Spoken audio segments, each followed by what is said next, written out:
Okay, this is Lee with 82 Game and 12. This is going to be video 5. Bonaparte overruns Piedmont, dealing with the Battle of Dego.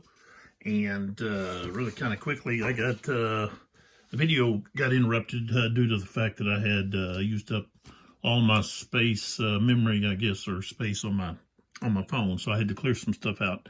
Had a lot of pictures and other things that I needed to delete to have that space. So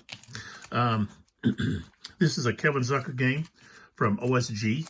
This is the 14th in the series, and that's quite an accomplishment for Zucker and his staff.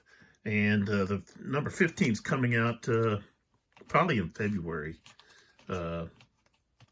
So you can look for that. I think it's like Napoleon Ends, something like that. So you can go to NapoleonGames.com and check that out. I need to put that as a link. I haven't been doing that.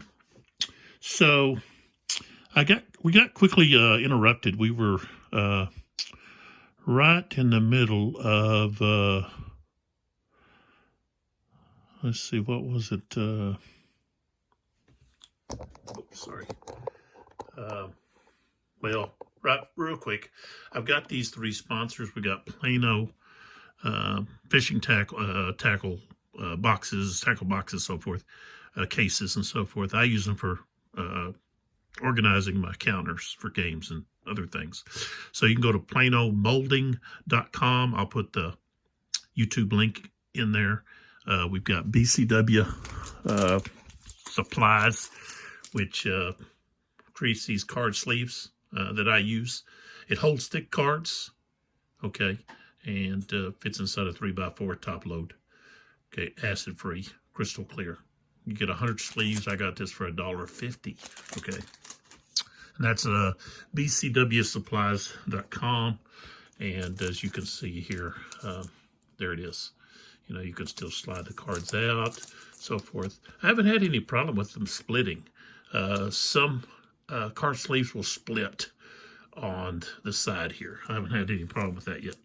So I'm not saying that this company's cards do that, but card sleeves, but I've had some others that did. Then we have Chessex, okay, Chessex.com. These are made in Germany, and these were $11.99 at a local comic book store, so, and game store. So these are supposed, like I said, they're supposed to be glows in the dark, but I don't know. I don't know what I have to do to get them to glow. All right, so I'll have the links, or the YouTube links for those. So we got interrupted, and I was talking about, you know, whether or not to finish this or not, or so forth. And I thought, I just wanted to see if the harp could get up there to that supply hex here, and he did. I just kind of played it out, but just between him and the coalition unit here, the 3rd Grenadiers, Piedmont, part of the Piedmont forces. And so really he couldn't do anything. He's at like 1 to 4. You know, it's 2 against what is it, 7? Yeah. So, you know, if he's attacking, it's 1 to 4. And the best he can hope for is just a retreat, forcing him to retreat. I mean, he didn't have a chance. So, if they captured that, that's 4 points. That's pretty vital in regard to points in this game, in this series. You know, the points that you give up on your cards can be the difference between winning and losing.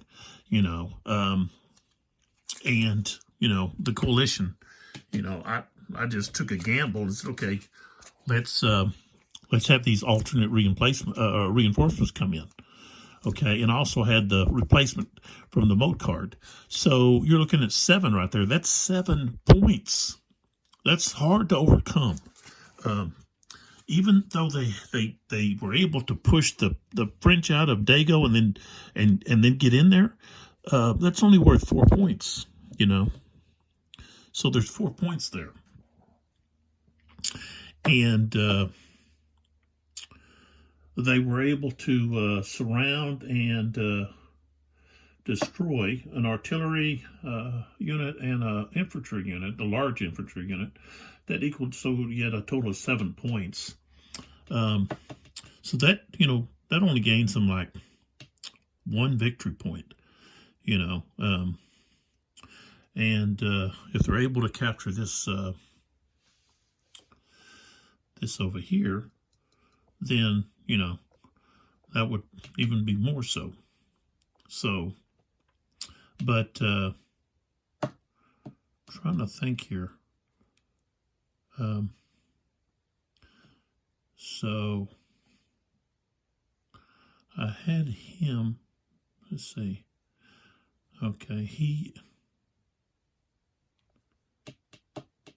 oh, I guess it's, yeah, it's they were doing their attack.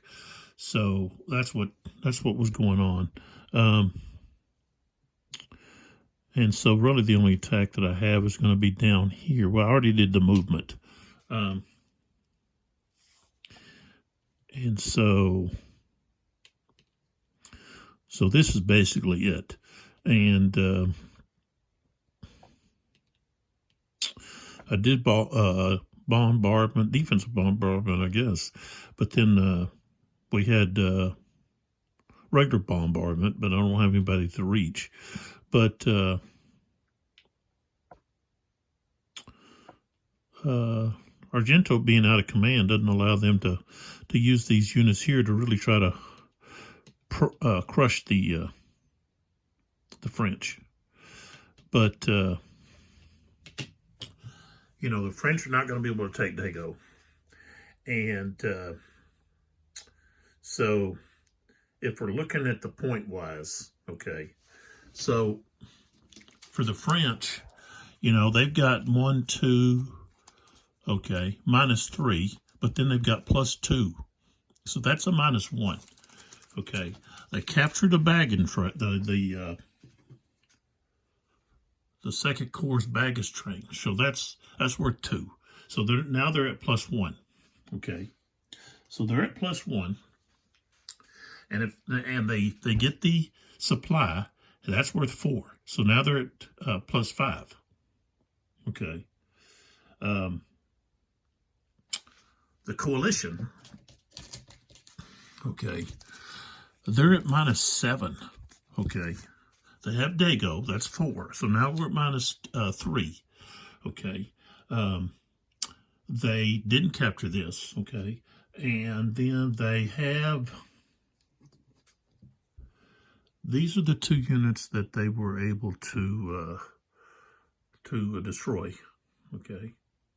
And then they also captured Massenet, or killed him. That's worth 1 point. Okay. So now we're at -2. Okay. Due to the fact that they've got 7 strength points that they've destroyed. That gives them another +1. So they're at -1. Okay. And so the gamble, bringing in maybe both of those, if they had left, okay, Balou, okay, and the First Corps, which really didn't do much, okay, put a little pressure on the French right flank here, but not too much. And that was, let's see if I can put that up here. Sabotendorf, okay, his corps. They didn't have to really bring them in, and that would have been 3 points, okay. So we got the French at 5, and you bring, that's 3 more points. Now you're at 2.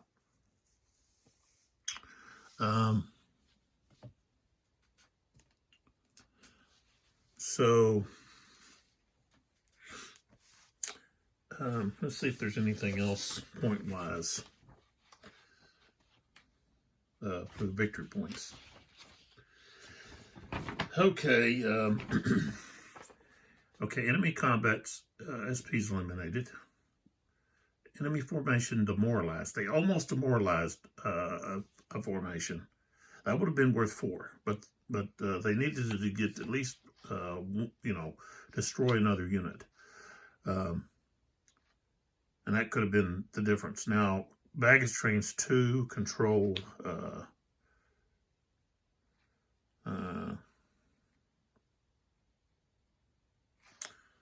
That was it. That's it. So you've got if they didn't bring in, if that's an if they didn't bring in below the alternate reinforcement, so you would have had 5 to 2. Okay, and to get the ratio, divide the French by the coalition. Okay. So 5, you're still looking at it's going to be more than 2, and it's going to be like 2. What is it? 2.5. So that's going to be a French strategic victory. Okay, that's a I guess pretty major victory there, and it's all due to the cards. So even if I would have to just rely on just the forces that I had originally, and that the reinforcements, which was not much. So right there shows you that if you bring in these, and the other thing was, I forgot about the fog of war cards. See, that makes a big difference too. I got these fog of war cards over here. They also add 2, okay? So we've got -2, -2, -2. That's -6, okay? And 2 of these had to be on, I added this one. Really didn't do much. But these other 2, they were required. You had to put them down. So I guess you still got to count the victory points because they're there. So you're looking at 6 right there, and plus the alternate reinforcements. So point wise, you're not going to have a great number of points, victory points. It's going to be low, and so when you have a low number, okay, that's available, then every subtraction that you get from a card is going to hurt your chances of winning any kind of victory. So I don't know if it really says, I don't think it really says like whether or not you count those points or not.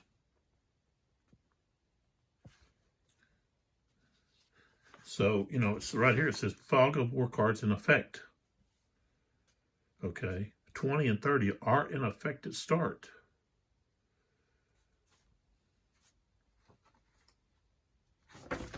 So if we look at the 24-9,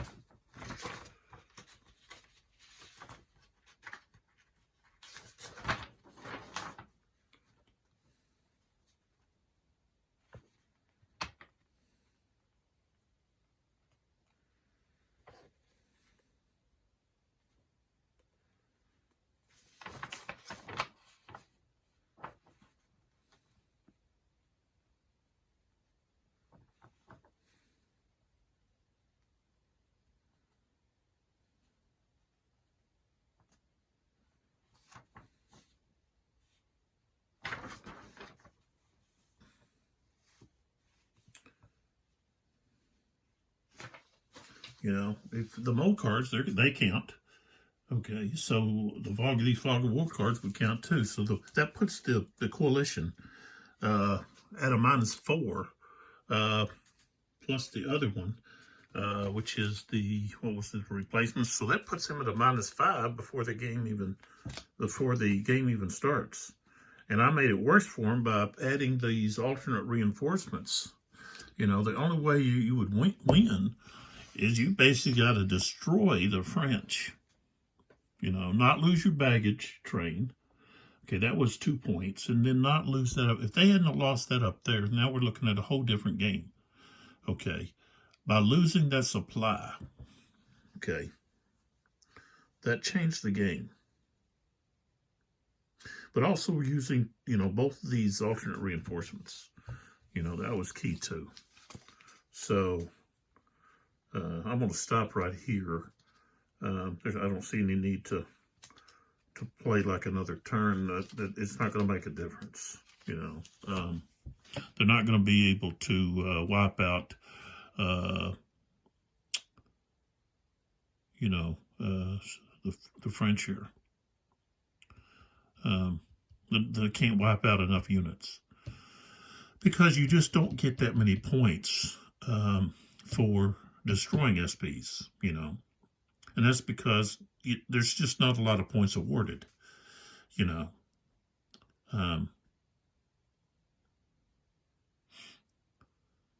You know, baggage trains, supply points, and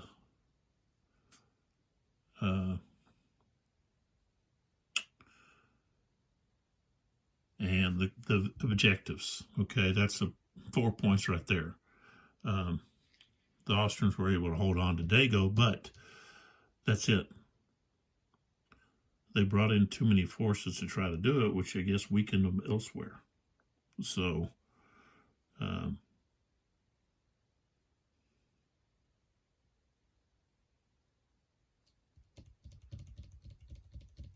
that's the way it went. But if we look here,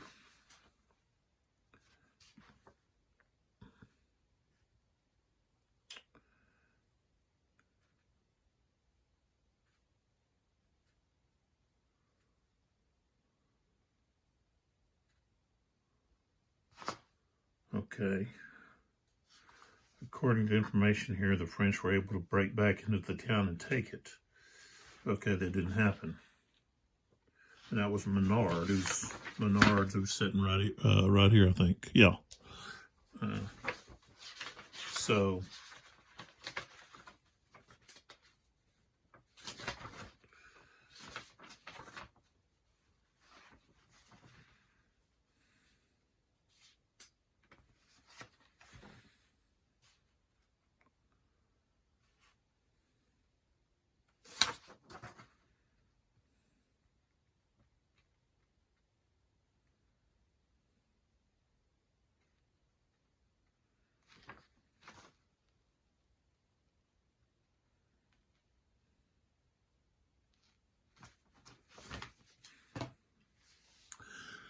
that's going to be the end of the Battle of Dego, which the French were able to get a strategic victory due to the fact that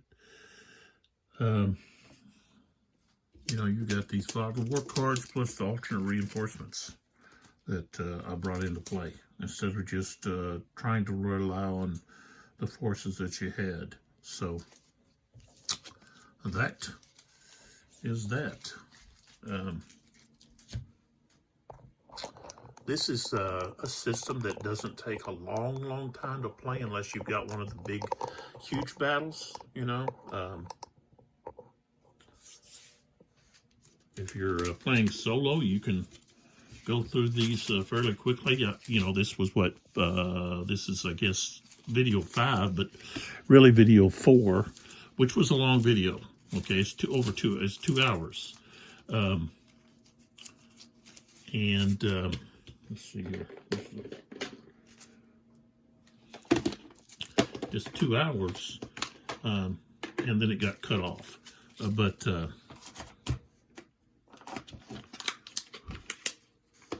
You know, some of my other games, you know, I go on 10, 15, 16 videos, you know. And let's see, I believe the next, what I want to do next, I think, is a musket pike. I've got the duel, which has the Accursed Civil War, and I think what Sweden fights back, I think, is what I'm going to go with next. So that's what you'll see on my table in the next video. And so I'll clean this up, and this will be it. And I appreciate your support. I appreciate those that come and watch the videos. I'm not doing this to make money. I'm not doing this for anything other than, just provide maybe an opportunity for gamers to look to see, hey, do I want to play that? And how's it plays? How does it play? Where you actually see someone play it and talk about it. I'm not really like giving reviews. I'm just showing you the play, showing you what the game's like. You can make up your own decision. I will make comments about whether or not, different aspects that I like, or maybe there's something I don't like. But, I'm not out here to critique. That's not what I'm doing. I'm not trying to critique the games. I'm just playing them, having a good time, making videos so that others can look and, like I said, see if they want to. This is something that they want to spend some time doing. I think it works really well with another someone else, but also solitaire. But if you have face to face, then even if you have more than two people, this kind of works with playing with multiple people, two people, only yourself. But with the hidden movement, that's where I think this really shines, because then you get to use the vedettes, and you really are now getting closer to, I guess, experiencing what a commander would go through. Not knowing what's out there. Not knowing, you've got a report of some units that are over here on your right flank, and, what are they? Is it the wind? Is it, maybe some farmers or some cattle, or who knows, wildlife or whatever making noises, and you got your scouts coming back and saying, hey, there's stuff over here. Okay. That happened during the Civil War.